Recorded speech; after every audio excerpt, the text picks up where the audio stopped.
Hello, everybody. This is CJ. I'm in my apartment in downtown Shreveport.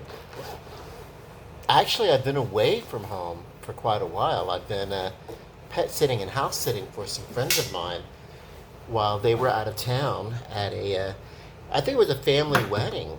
Uh, yeah, uh, his daughter was getting married. That's what it was. But so they were gone for about 10 days, and then or 10 or 11 days, whatever. But then, about a week or so prior to that, they had to go out of town again because his son is in the military and was being stationed overseas. Uh, and I couldn't get more information because if they told me more, they'd have to kill me, and I kind of like living. Uh, Space Force. I know that much. Okay, so aliens, they're coming to get us. Um, But I love being back home now. I'm back home in my lovely downtown Shreveport, and I usually love taking a walk around downtown and looking at the different lights and stuff. But I kind of want to play with my guitar. Oh, this is the first time they came back from Colorado. They brought me this wonderful guitar strap. This is why I wanted to play guitar, and I wanted to play this particular guitar because I had this guitar strap on this uh, uh, Yamaha that it looks really, really great. So this is why I chose this guitar. And then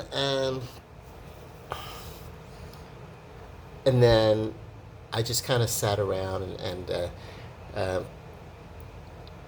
like sit around with this great big huge baby dog. Like she's and I say baby, she's a few years old. She's a few years old, but she is kind of a large breed dog, but she is a baby. Large breed dogs are babies uh, if you baby them. But I mean, don't let them like run your life. But I mean, like uh, yeah. If you're not like making them swing from like ropes that have like bloody meat off of it, training them for dog fights and stuff like that. And if you're not aggressive with them, you can discipline and train a large breed dog to be a great family dog and to be lovable and to be loved. Uh, and that's great. So I kind of, having experience. Now, this was coming, you're talking to someone who was bitten by a dog, by a Doberman when I was like 8 years old. I hadn't yet turned 9, and I was just about to.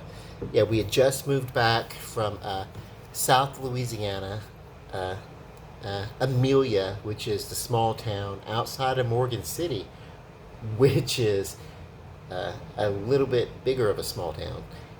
But I'm just telling you, it's like, like Amelia was like, you have to know it to know what it is. I mean, I don't know. It is um, let's just say Morgan City, which was nothing of the sort. Morgan City was about the size of uh, Dodge City, maybe. I don't know. And Amelia was the town that we lived in, that we looked up to. We thought Amelia was our big city. So, but then we moved back to Shreveport because we're actually from Shreveport, and then we were at my grandmother's house, and honestly, what happened was there was a neighbor boy in the neighborhood, and we went to visit him.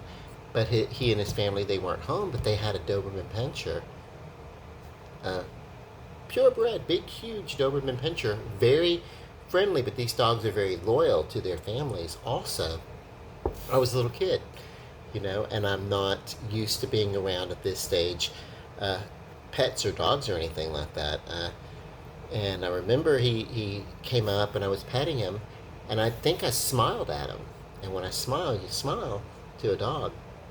And if they don't know you, then when you smile at a dog, they think it's aggression. They think that you're baring your teeth. They think that it's like, you know, to them. So, and he reacted as such, which was he didn't bite me.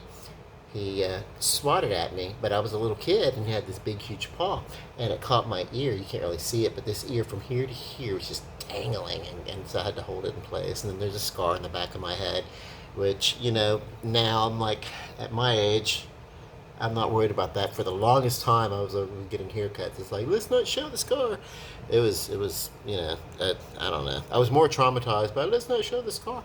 I should have been, instead of being like, because it's my mother who was like, would take me to get haircuts and things like that. She was like, it was not so bad. No one's going to see the scar. And I guess she was trying to make me feel better. And I feel like today, if I were like a little kid, I'd be like, yeah, that's a badass scar, man. That's a wild story. You get a story to tell about it and an opportunity to teach about dog. But I didn't learn about dog safety until years later. But anyway, I have this guitar and I sat around with this dog, and my friends have guitars and instruments like me, like all over their house. Like, it was so funny. The wife Jana, I was her friend first, and we had like an interest in, we wanted to learn how to play, you know, and so we started to do that. And of course, she got married, and the guy that she married is he has a lot of instruments, and he collects them, and he's a multi instrumentalist, such as I guess I am now too. He's primarily a drummer though, but he had all these instruments, and so yeah, we just started like teaching ourselves things, And I think she's actually probably better now from the times that I've heard her play. And he's actually a professional. He gets paid to gig. There are some people who are musicians who are because they want to communicate. Like, I make these videos because I want to communicate, and then there are some people who are musicians like me, like Paul likes to communicate, so that's why he does that. But me, I'm a musician because I think of it as introspection, and the connection that I'm trying to make is a soulful connection within myself, and reason of the mind, of that kind of stuff. So that's, I don't know. Here's a song, an old one.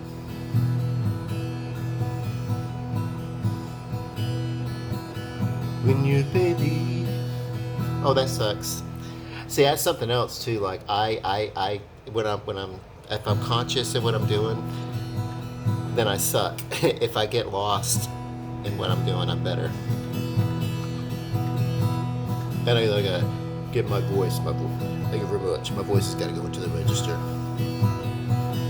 When your baby leaves you all alone,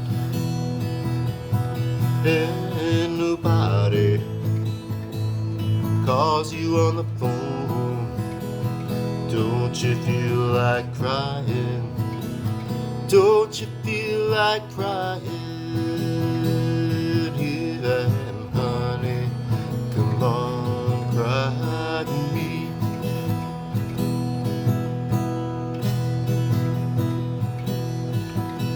When you're all alone and you're lonely, and there's nothing but the smell of perfume, don't you feel like crying? Don't you feel like crying? Yeah, and honey, come on, you cry to me. Oh, nothing can be sadder than a glass of wine alone. Loneliness is such a waste of your time. Oh yeah, you don't ever have to walk alone, you see.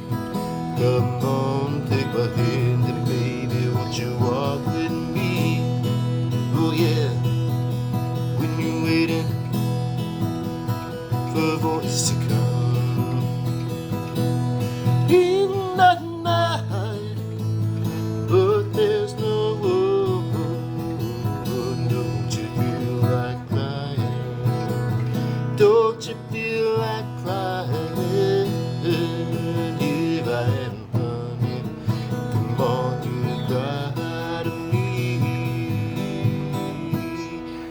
Yeah, it's my little short version. I don't know how that sounds because this is acoustic and I'm not mic'd or anything like that. So if it would like if it sounds terrible, because I'm going to listen to it, and if it sucks super duper bad that I just would be like extremely embarrassed to sit and play, then I won't post the video. But I think it'll probably be okay. It's more like I really just wanted to talk about what great friends I had. They would bring me back this beautiful, and then this shirt, which you can't read, it's a T-shirt. It says, "I do not want to adult today," or "I can't adult today."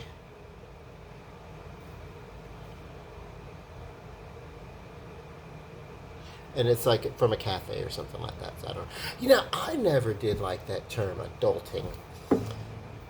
As a pet peeve, it didn't sound like a real word when they first started. Like, what the fuck? What the people you?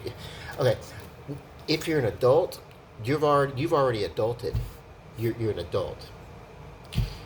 The only people who are adulting are people who are in puberty and they were transitioning from adolescence to adulthood. They're the only ones that are adulting. We've already adulted, and if we're adults and then we're fucked up like I am,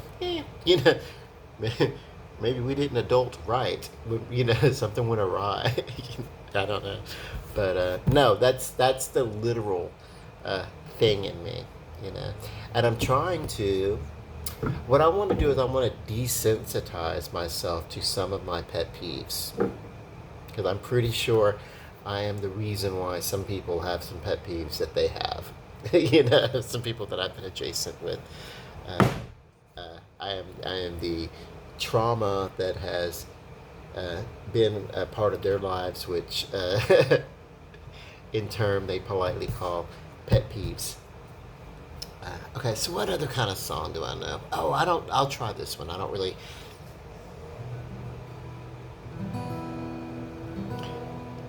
Go a little old new country here. I done my way from LA back to Pittsburgh. This is gonna suck. Not Pittsburgh. Fuck it. That sucks. Damn, do I suck. I don't even know the fuck. I'm just gonna. Oh, I got it. Fuck Pittsburgh. Where the man? I normally have like notes in front of me. I done my way from LA back to Knoxville.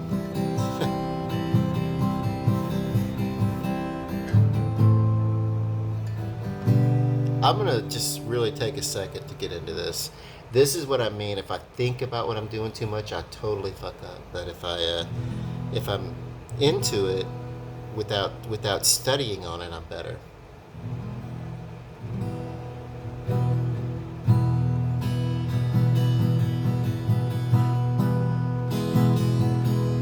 I done my way from LA back to Knoxville. Found out the bright lights just ain't where I belong. From a phone booth in the rain I called to tell her I've had a change of dreams, I'm coming home. The tears filled my eyes when I found out she was gone. Smoky Mountain rain keeps on falling. I keep on calling her name.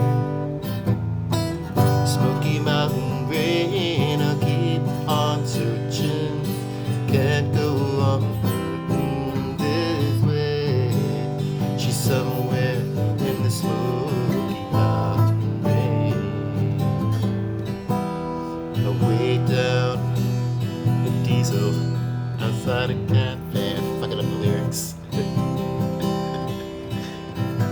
Said he was going as far as Gatlinburg. It's probably where the Pittsburgh part came in.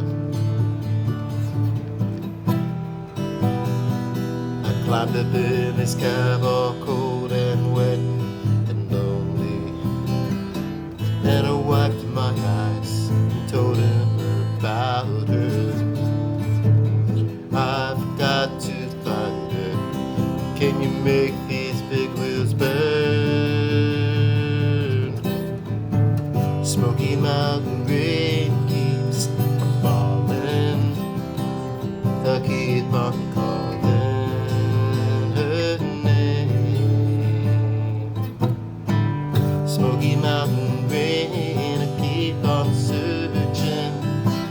Can't go on hurting this way. She's somewhere in the Smoky Mountain rain. Smoky Mountain rain keeps on searching.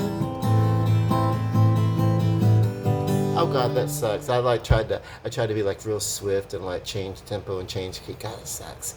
But I'm thinking too much about being like, hey, posting stuff. Also, these are like, I don't know these songs. So, I don't really do this. I used to do like, when I had my Facebook account and I had like a whole bunch of people and I was just starting out, I would like post videos because it was like more about, hey, it wasn't about me showing off any sort of talent because I don't think that. I think I'm just an average, normal, probably a below average person with the instruments and stuff. But I think it was more like, hey, let me just show you the fun that I'm having,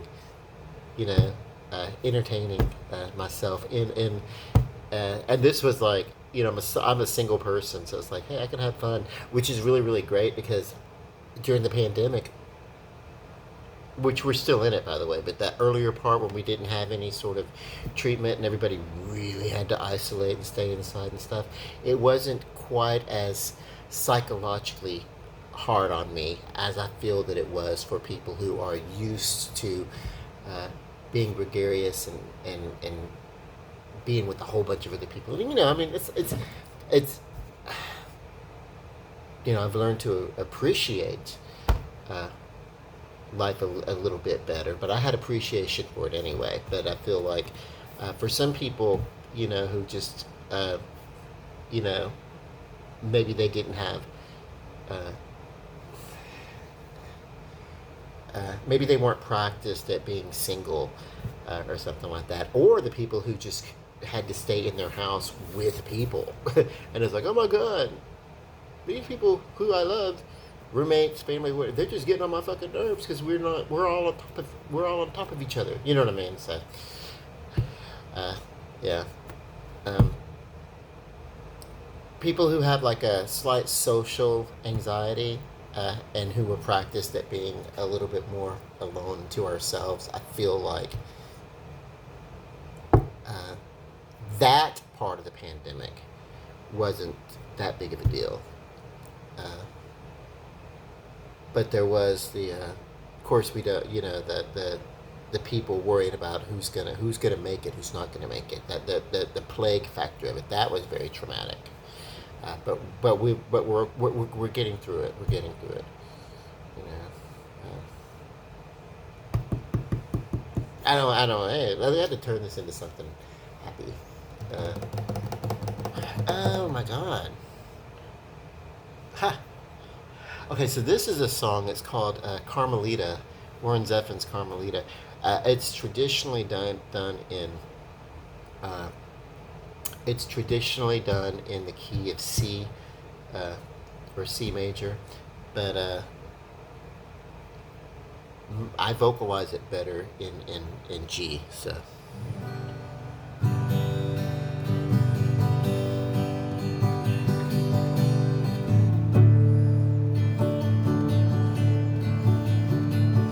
I'll probably mess it up too.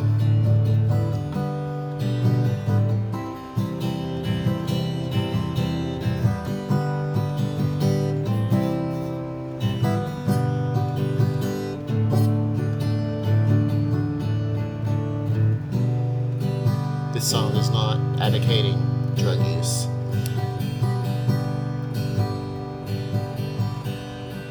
I hear mariachi static on my radio. The tubes they glow in the dark. I'm there with you and it's another. I'm here in Echo Park. Carmelita, hold me tighter. I think I'm sinking down, and I'm all strung out on heroin on the outskirts of town. Well, I pawned my Smith & Wesson and I went to meet a man who hangs out down on Alvarado Street at the Pioneer Chicken stand. Carmelita, hold me tighter. I think I'm sinking down, and I'm all strung out on heroin on the outskirts of town.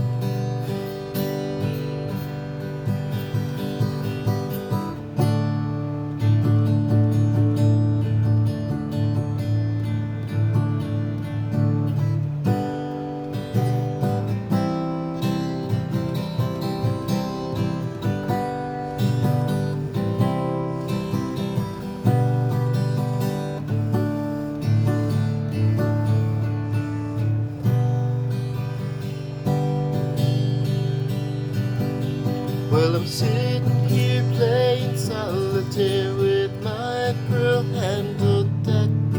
The county won't give me no more methadone, and they cut off your welfare check.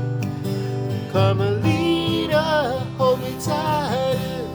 I think I'm sinking down, and I'm all strung out on heroin on the outskirts of town. Carmelita, hold me tighter. I think I'm sinking down, and I'm all strung out on heroin on the outskirts of town. Yeah, I said I was going to finish this off with the happy song, but I think what it is, and it's not just my thought. I read this because I learned that song from Linda Ronstadt, who was like my favorite female singer all my life. It's not a pun. I wasn't even thinking of the song, but I read her autobiography, and she explains it very well. That there's a lot of people who just writers, when they write to interpret their feelings, to perform, to make connections, and to make that emotional connection. And when they're writing, they're working through the things that they're working through. And usually those things are the things that hit us heavy, and the things that get us deep, and the things that we connect to. Those are the heartaches and stuff like that. So there are a lot more sad songs or songs about overcoming, and there's a lot of that. There are a lot of songs about heartbreak and stuff like that. And then the other thing that's big is writing about parties and stuff like that, and party, and then the other thing is love songs are really big in popular music. So celebrating love, but then a lot of sad songs, a lot of heartbreak songs. A lot of oh, this is the very last song I'm gonna do, and I'm probably not even gonna do the whole thing. Where, where can my baby be? The Lord took her away from me. She's gone to heaven, so I've got to be good, so I can see my baby when I leave this world. We were out on a date in my daddy's car. We hadn't driven very far. There in the road, straight ahead, a car was stalled. The engine was dead. I couldn't stop, so I swerved to the right. I'll never forget the sound that night. This busting glass, the painful scream that I heard last. Where can my baby be? The Lord took her away from me. She's gone to heaven, so I've got to be good, so I can see my baby leave this world. When I woke up, the rain was pouring down. There were people standing all around. Something warm was flowing through my eyes. I'll never forget the sound that night. The screaming tires, the busting glass. Oh wait, I've already screwed up. I'll never, wait.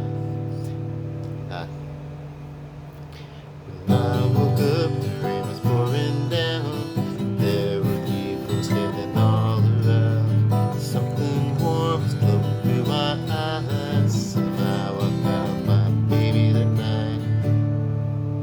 I lifted her head, she looked at me and said, "Hold me, darling, just a little while." I held her closer, kissed her our last kiss. I found the love that I knew I'd missed. But now she's gone, even though I hold her tight, I lost my love, my life last night. Where can my baby be? The Lord took her away from me. She's gone to heaven, so I've got to be good, so I can see my baby when I leave this world. Oh, oh,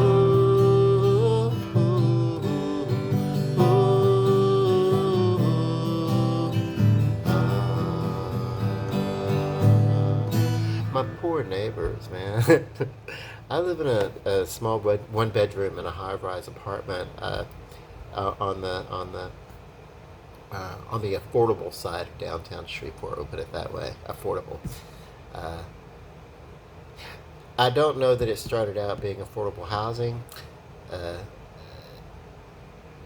I think the building's just so damn old that they couldn't get uh, much above market if they tried. So, but I'm grateful for it. It's home, and it allows me to live downtown. I can look to my left here, sitting at my desk.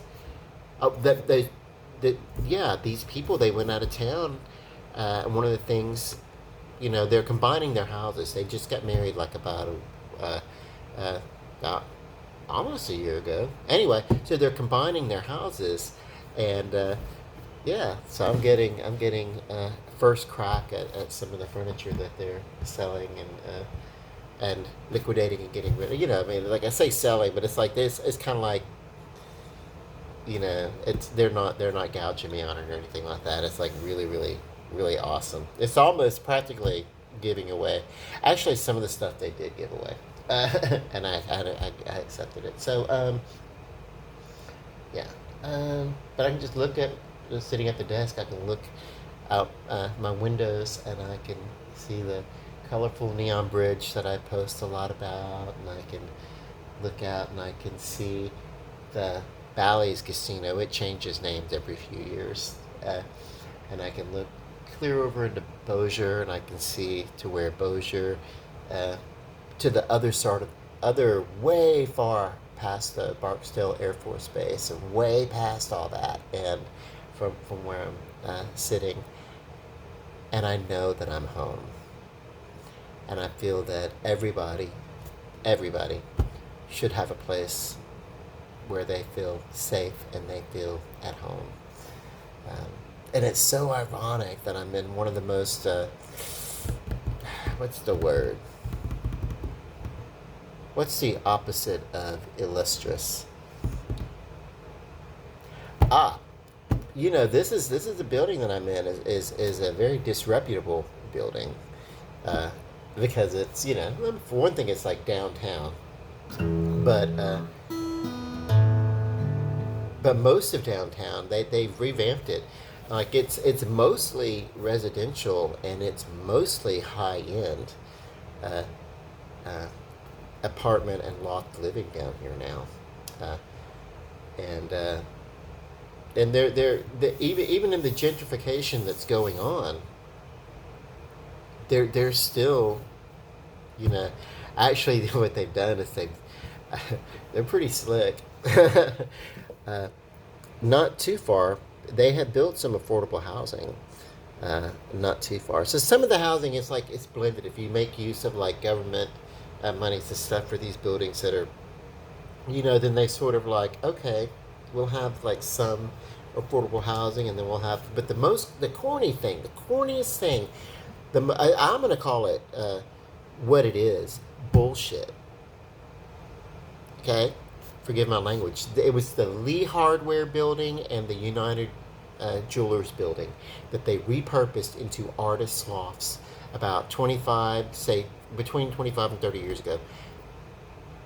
Whatever, whatever. I forget exactly when. Maybe it wasn't that long ago, but I do know this: the Lee Hardware building was going to be for the affordable housing, and the United Jewelers was going to be what they could charge for the, you know, for the they can inflate it for as much as they wanted. Two buildings on the same fenced-in property, sharing the same pool, and they had the exact same amenities in the apartments, and it was absolute complete buggery is the word I'll use. Complete buggery. Sorry, European people. Complete buggery that they would continue on with the class system. Like the biggest problem with our criminal system uh, and our society and everything, it has to do with the fact that there has been an economic class system since we've been a nation, uh, and that's why we have, uh, you know, uh, two main parties in Congress. One to represent the people, and one to basically that represent the state. My ass, they represent big business. You know, let's just get real with it. Uh, um, and we know that now, and I'm not complaining, but I'm just saying this is, if we take segregation, if we think segregation is a bad idea between the races, obviously segregation is a bad idea between the classes as well. Now, um, and I thought it was like seriously, like have one building that's just the same. It's the same company, and it's like same amenity. They use the same swimming pool. They use the same gym, and it's like everything. And I don't know. It seems stupid. Why would you have to? I mean, if why would you have to segregate when you say that you have to allow a certain amount of your to use this government grant, a certain amount of the apartments had to be available for housing. That's part of the reasons why they got the grant to do that initially, and then and that was all those decades ago. But they intentionally segregated it.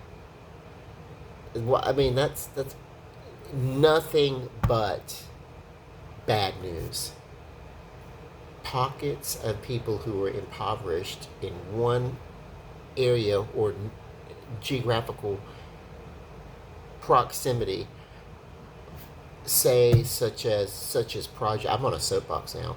So such as projects like the old Cabrini Green, and every city has them. Desire projects in New Orleans and everything like that, where you're basically huge amounts of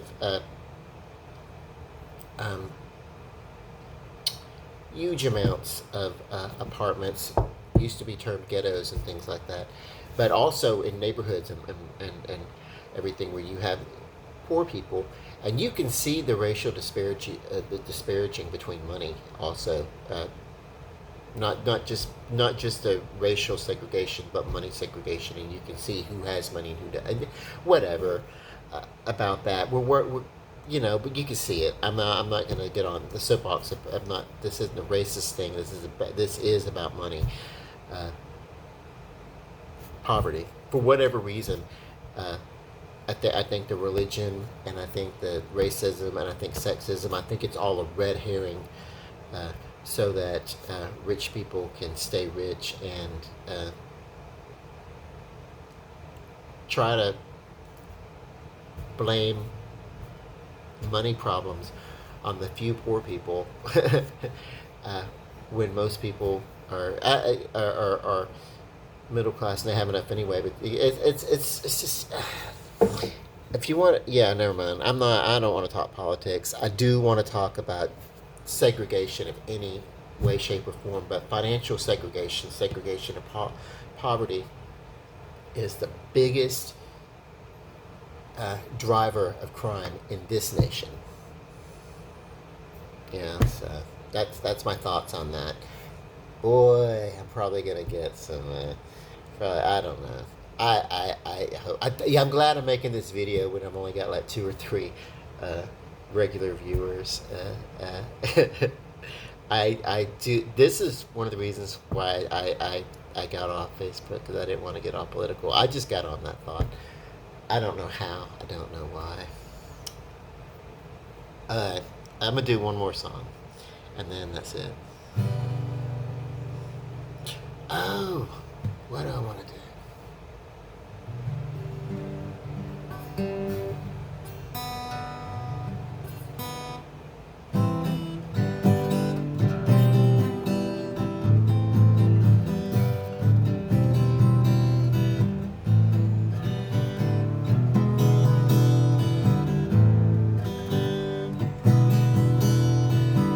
Two kinds of people in this world, winners and losers.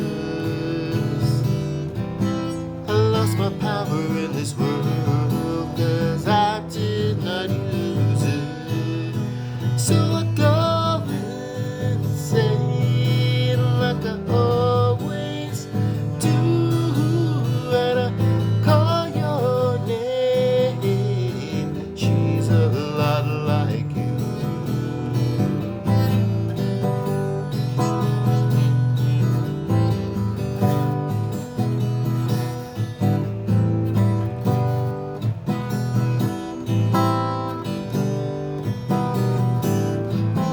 Two kinds of trouble in this world, living and dying. I lost my power in this world, and the rumors are flying. And I go insane like I always do, and I call your name. She's a lot like you.